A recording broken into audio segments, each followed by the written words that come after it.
To many people, it seems very strange that here in well, we like to think of it as a town, but what is really a village, you have a cathedral. It's always been very much part of the visitor experience of Rosscarbery. It's also very much valued by the local community as well. They don't just see it as the Church of Ireland Cathedral, they see it very much as our cathedral. One of the things that I'm always asked by people who come visiting is, how old is it?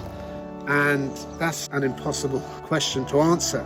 This has been a monastic site since St. Fachtna's days in the end of the 6th century. But the first reference comes in the end of the 10th century in the book of Ballymote, and it describes a church which is thought to be on this site of the present church. And so most of the building dates from the latter part of the 17th century. And then along comes Dean Reeves, end of the 19th century, and decides to make it what he considered, what the Victorians considered, a building more worthy of being a cathedral. So if we'd walked in here before Dean Reeves got busy, it would have looked quite different.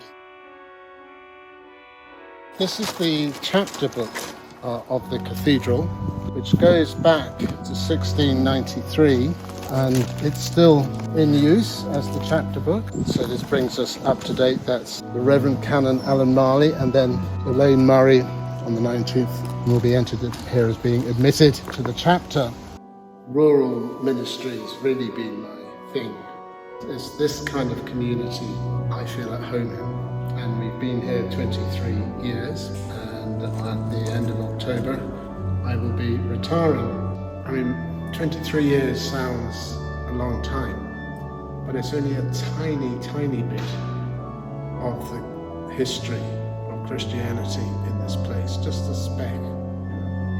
There is a wonderful sense of peace in this place, a sense of history, a sense of peace, a sense of that worship right down through those generations to St. Fachtna's. The Diocese of Ross is very small.